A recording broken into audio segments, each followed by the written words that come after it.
ناظرین گرامی، آج کی ویڈیو میں ہم آپ کو بتائیں گے کہ جب عمران خان کی 2018 میں حکومت بنی اور پاکستان 6% گروتھ سے ترقی کر رہا تھا اور عمران خان آئے روز غیر ملکی معاہدے کرنے میں کامیابیاں حاصل کر رہا تھا، تو اچانک ایسا کیا ہوا کہ عمران خان کو کرسی سے ہی ہٹا دیا گیا؟ آج کی اس ویڈیو میں ہم آپ کو بتائیں گے کہ آخر عمران خان کو فوراً کیوں ہٹایا گیا تھا، اصل وجہ کیا تھی۔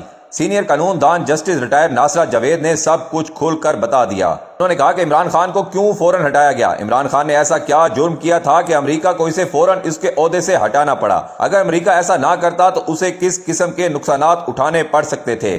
اس کو سمجھنے کے لیے پہلے دو تصورات کا احاطہ کرتے ہیں۔ نمبر 1، پیٹرول ڈالر کیا ہے؟ یہ 1974 میں شاہ فیصل اور صدر میکسن کے درمیان ایک معاہدہ ہے۔ اس معاہدے کے تحت سعودی عرب کی ذمہ داری یہ تھی کہ اوپیک کے تمام ممالک کو تیل امریکی ڈالر میں فروخت کرنے پر راضی کرے اور کوئی دوسری کرنسی یا سونا قبول نہ کرے۔ فروخت سے حاصل ہونے والی تمام آمدنی امریکی بینکوں یا فیڈرل ریزرو میں جمع کی جائے گی، جس سے USD یعنی کہ ڈالر کی مانگ میں اضافہ ہوتا ہے، کیونکہ کسی بھی ملک کو تیل خریدنے کے لیے پہلے ڈالر خریدنا پڑتا ہے اور یہ انتظام ڈالر کو مضبوط رکھتا ہے۔ بدلے میں سعودی کرنسی $1 3.75 ریال مقرر کی گئی تھی۔ سعودی معیشت کی حالت جیسی بھی ہو، امریکی ڈالر اور ریال کی شرح یہی رہے گی، اور یہی وجہ ہے کہ آج 48 سال بعد بھی $1 3.75 ریال کے برابر ہے۔ دوسرا، امریکہ نے گارنٹی دی کہ آل سعود اقتدار میں رہے گا، حکومت میں کوئی تبدیلی نہیں ہوگی۔ امریکہ کی ذمہ داری اس بات کو یقینی بنانا تھی کہ اوپیک ممالک میں سے کوئی بھی اس معاہدے سے کسی صورت بھی باہر نہ نکلے۔ عراق اور لیبیا نے بغاوت کی، ہم سب جانتے ہیں کہ ان کی حالت کیا ہوئی۔ نمبر 2، 1953 میں ہندوستان اور سوویت یونین روس کے درمیان ہندوستانی روپیہ روبیل تجارت کا معاہدہ ہوا، جس کے تحت روس سے ہندوستانی خریداری کے لیے وہ ہندوستانی روپے میں ادائیگی کریں گے۔ اس سے ہندوستانی روپے کی مانگ میں اضافہ ہوتا رہے گا اور کرنسی مضبوط رہے گی۔ دوسرا، ہندوستان سے روسی خریداری کے لیے روسی روبیل ادائیگی کریں گے، جس سے روبیل کی مانگ میں اضافہ ہوتا رہے گا اور کرنسی مضبوط رہے گی۔ ایک ہندوستانی بینک روس میں ایک شاخ کھولے گا اور ایک روس کا بینک تجارت کی سہولت کے لیے ہندوستان میں ایک شاخ کھولے گا۔ یہ سمجھنا بہت ضروری ہے کہ یہ معاہدہ 1953 میں ہوا تھا، جو 1974 میں پیٹرول ڈالر کے معاہدے سے پہلے ہوا تھا۔ عمران خان پہلے پاکستانی وزیر اعظم تھے جنہوں نے 2019 میں پاکستانی روپے اور چینی یوان میں لین دین کا چین سے معاہدہ کیا۔ اس معاہدے میں سیمی کنٹریکٹر، ٹرانسفارمرز، نشریاتی آلات، الیکٹرونکس آلات شامل تھے۔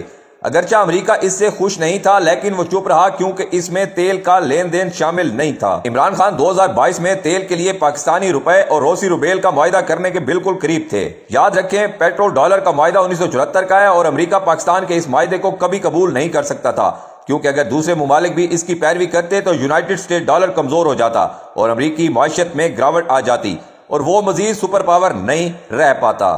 اگر عمران خان ایسا کرنے میں کامیاب ہو جاتا تو اگلے الیکشن ہارنے کی قیمت پر بھی پاکستانی امریکی غلامی سے نجات حاصل کر لیتے، اس لیے امریکہ کو اسے فوری طور پر ہٹانا پڑا۔ اس کے علاوہ امریکہ کے پاس کوئی دوسرا چارہ نہیں تھا۔ عمران خان کو اللہ کا شکر ادا کرنا چاہیے کہ وہ ابھی تک صدام حسین اور محمد قذافی کے پاس نہیں پہنچا، جس کی حد المقدور کوشش جاری ہے۔ اگر عمران خان دوبارہ وزیر اعظم منتخب ہوتا ہے اور اپنی دوسری مدت میں وہ معاہدہ کرنے میں کامیاب ہو جاتا ہے تو روپے کی یہ مسلسل قدر میں کمی رک جائے گی۔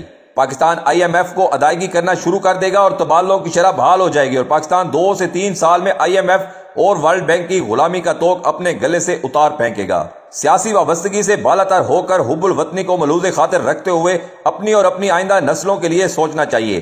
یہی سب کچھ موجودہ حکومت کر لے تو بھی پاکستان میں خوشحالی آ جائے گی۔ اگر یہ امپورٹڈ حکومت بھی امریکہ کے سامنے کھڑی ہو جائے اور روس اور چین کے ساتھ پاکستانی قوم کی خاطر سستے معاہدے کر لے تو پاکستان ایک عظیم ملک بن سکتا ہے اور پاکستان سود کی لعنت سے بھی ہمیشہ ہمیشہ کے لیے پاک ہو سکتا ہے۔ آخر میں ہماری اللہ تعالیٰ سے دعا ہے کہ اللہ تعالیٰ ملک پاکستان پر اپنا خاص کرم فرمائے اور ایک ایسے شخص کو ملک کا وزیر اعظم بنائے جس سے پاکستان کی قوم پیار کرتی ہے۔